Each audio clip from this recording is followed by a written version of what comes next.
Даусыз қауырсыз кетті. Зебраны бояп кетті. Біздің бақта қылмыс болса айғақты іздей бастайсың. Бағытты дұрыс табасың. Шерлок-як Гермиона қасында қылмыскерлер құтылмас. Дәлелді тез табады. Шерлок-як орта бойлы ақылды қылмысты болашады. Әділетті орнатады. Шерлок-як. Шығып барамын. Шерлоктан бұрын табыңдаршы. Түйе құсты бояған кім? Болғың келсе мен секілді, жу шашыңды бетіңді, күн сайын шомсаң егер, жолмай шірке екінші. Тралали, тралала, тралали, тралала. О, жасаған бұл не масқара?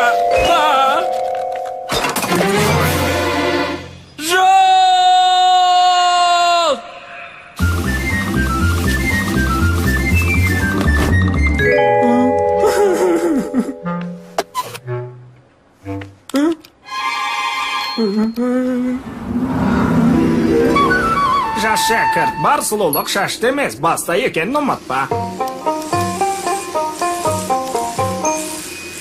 Мінеке, енді тамаша болды. Шашыңның бір талын қалдырдым. Енді достарыңа шынайы келбетіңді көрсетуің керек. Не?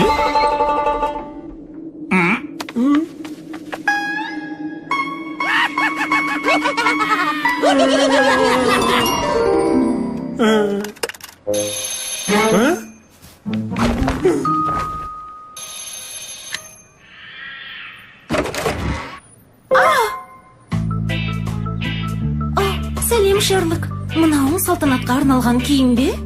Иә, соңғы сапарымда ала келгем. Ерекше шараларға арналған ерекше киім. Оның дұрыс болған. Себебі жануарлар ханшайымы салтанатының жүргізушісі ерекше киімде болуы керек. Рұқсат болса?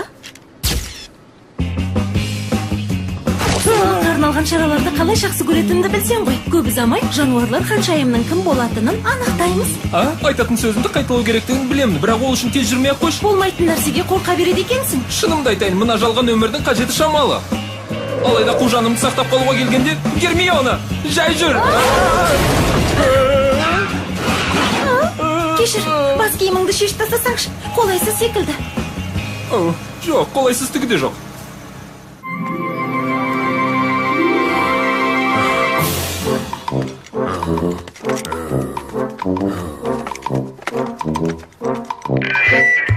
Бір-екі. Қадірлі достар, жануарлар ханшайымы шарасына қош келдіңіздер. Бүгін ақ құттан мен көк құттан ханымның біреуі ханшайым атанып келе жатқан түйе құс ханымның қолынан жеңіс тәжін киетін болады. Не болып жатыр? Біреу бар ма? Біреу менің көзімді жойғысы келді, масқарамды шығарды. Сіз тым... Жап-жасыл. Иә, бұл апат емес пе? Масқара дегіңіз келді ме? Солай, бұл масқара ғой. Қой, сабаңа түс түйе құс. Одан да не болғанын баянда. Қанатыма сепкіш сеуіп жатыр ем, кенеттен жасылға айналып кеттім. Жасыл бояу? Сізге ешкім жамандық ойлаған жоқ, бар кінә өзіңізде. Бұл бояу бақаларға арналған екен.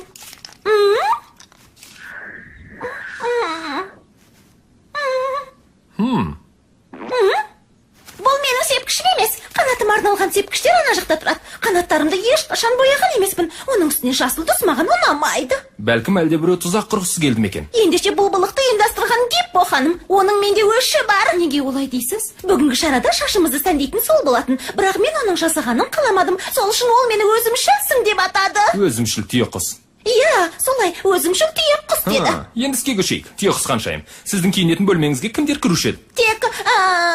Тек мен ғана және менің екі қарсыласым. Рахмет, түйе құс. Жүр кеттік, Гермиона. Күдіктілерді сұраққа алуымыз керек. Мен сіздің жанкүйеріңізбін. Қарсы болмасаңыз, қолтаңбаңызды қалдырасыз ба? Гермиона. Рахмет. Шерлок, ол маған қолтаңбасын қалдырды. Қызық екен. Түйе құс ақұттаның суретіне қолтаңбасын қойыпты. Жоқ, қателескен болар. Қазір келем. Кейінірек, Гермиона. Әдемілігі тасыған ханшайымдарға деген ықыласыңды кейін білдіресің.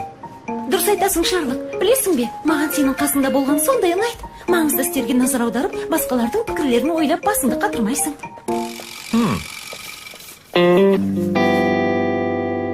Тағы қайталаймын, көк құтан ханшайым. Сіз киінетін бөлмеден ешқайда шыққан жоқсыз, және еш нәрсе көргенде естігенде жоқсыз. Әлгі айқайдан басқа ештеңе түк те байқамадым. Әйтпесе айтар едім, шын айтам.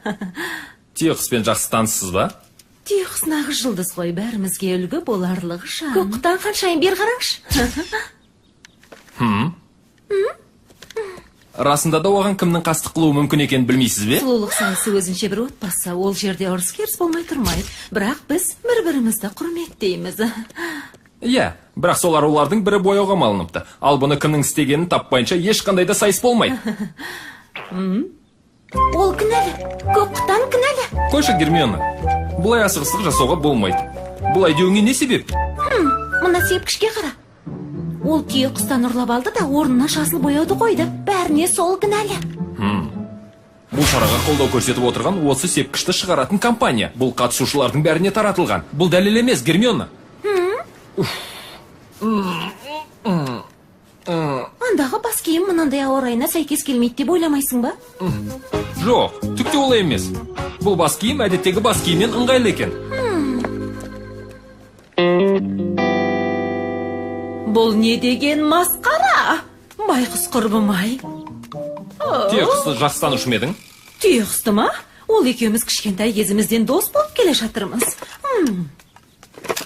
Мына жерде біз балабақшадамыз. Түйеқұс ылғи таласа беретін. Бұзық ет. Мына жер колледжді бітірген кезіміз. Тоқтай тұр, есте қаларлық сурет осы. Біздің ең алғашқы сұлулық сайысымыз. Бұл сайысты теледидардан көрсеткен, содан бері түйеқұс үнемі жеңіп келеді. Мен болсам қызғаныштан жарылар ем. Қызғаныштан мен бе? Бәлкім көк құтан қызғанатын шығар, бірақ мен құрбымның жеңісіне үнемі қуанатынмын. Себебі ол менің өмірлік құрбым. Көзілдіріксіз одан да әдемі екен. Байғұс құрбым-ай. Ол бар өмірін сұлулық сайысына арнады. Ондай сайыстарда көзілдірік кеуден бас тартатын. Бәріміздің шастырын құпиямыз бар. Мен бе? Қылмыскер? Жоқ ханым, бұлай айтайын деген жоқ едім. Бұл әділетсіздік. Әлгі ақымақ түйеқұс кінәлаған екен ғой. Менің қызметімнен бас тартқан ол қырсықтың өзі кінәлі екені анық. Кәне бастайық. Орныңызда жатқан күйде жауап берсеңіз болады. Тұрмай-ақ қойыңыз. Сонымен, сіз бүгін тек ақ құтан мен көк құтанның шаштарын ғана сәндеп бердіңіз бе? Ұзақ уақыт бойы киінетін бөлмелерінде шаштарын жасадым. Түйеқұстың киінетін бөлмесіне кірмеп пе едіңіз? Ешқашан, ант етейін. Алайда түйеқұс басқалардың бөлмелеріне кіруден ұялмайтын. Көк құтанның бөлмесіне кірсем түйеқұс айнаның алдында тұр екен. Сол кезде мені балағаттады. Сөйтсем ол өз бөлмесіндемін деп ойлап қалған екен. Айтып тұрмын ғой, түйеқұс расында да ақылынан адасайын деді. Тамаша, енді қылмыскердің кім екенін білемін. Жас детективтер, сендер ше, таптыңдар ма? Жануарлар ханшайым сайысында түйеқұстың тағы да жеңгенін қаламаған біреу оның сепкішін жасыл бояумен ауыстырып тастайды. Қызғаныш па? Менмендік пе? Әлде кек алушылық па? Ақ құтан, көк құтан немесе гиппо? Кім кінәлі?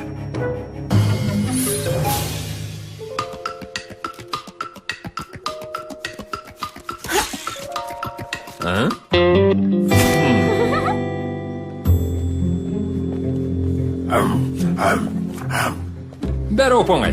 Көк құтан, сен өмір бойы сайыс жеңімпазы болуды армандап келдің. Бірақ қарсыласын түйеқұс. Үнемі сол жеңеді. Оған бірдеңе болғанда жеңіс сенікі болар еді. Жеңу арманым, алайда қатып қалған қағидам емес.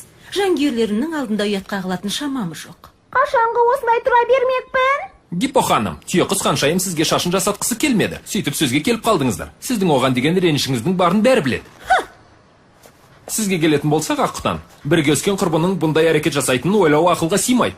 Достық қымбат. Болмашы бір сайысқа бола адал достығымызға сызат түсірмеймін. Не деген сөздер, ақ құтан? Бірақ өкінішке қарай, сіз қылмыскерсіз. Сенсің бе? Адал достығымызға сызат түсіргенің бе? Бұл не істегенің? Ешбір дәлелсіз мені бұлай кінәлағандарыңызды қалай түсінуге болады? Гермиона, бізге түйеқұс қолын қойған суретті көрсетші. Қарсыласының суретіне қолтаңба қалдыратын қандай жұлдыз?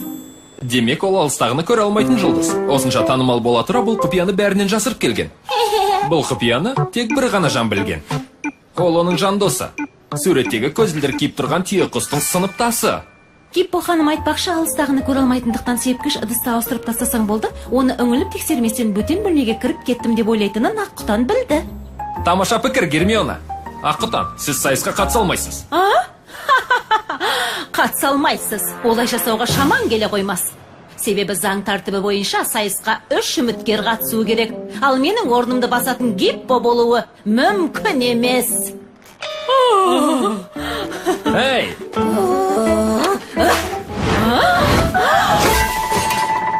Ашуға салынбаңыз, Аққұтан. Тәртіпті ойлап уайымдамаңыз. Сайыс болады, әйтпесе Шерлок атым құрсын. Ал сіз өз қылығыңызды қара жұмысқа салғандай ойлай жатарсыз. Не, бірдеңе болып қалды ма? Бас киімің. Бас киіммен не болды? Бұл жасаған бұл не масқара?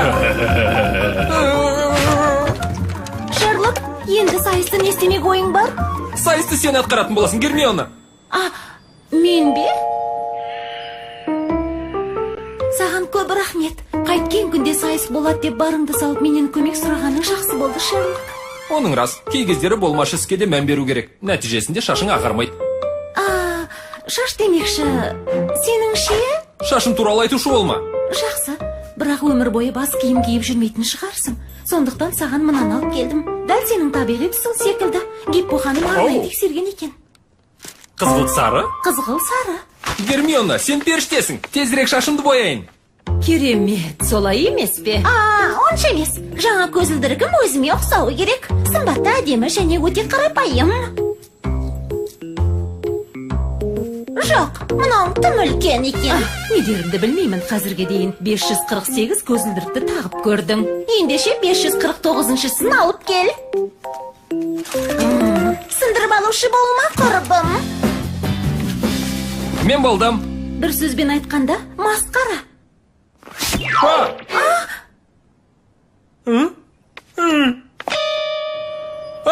О жасаған бұл не масқара? Балапан телеарнасының тапсырысы бойынша аударылып дыбысталған. Редакторлары Бақыт Күләбішева, Мөлдір Мырзабекова. Аудармашылар Ұлдана Әлімбекова, Индира Әбілқасымова. Дыбыстағандар Мәжит Асан, Жәнібек Жақып, Жазира Асан. Дубляждың режиссері Ерлік Боранбаев. Дыбыс режиссері Бекші.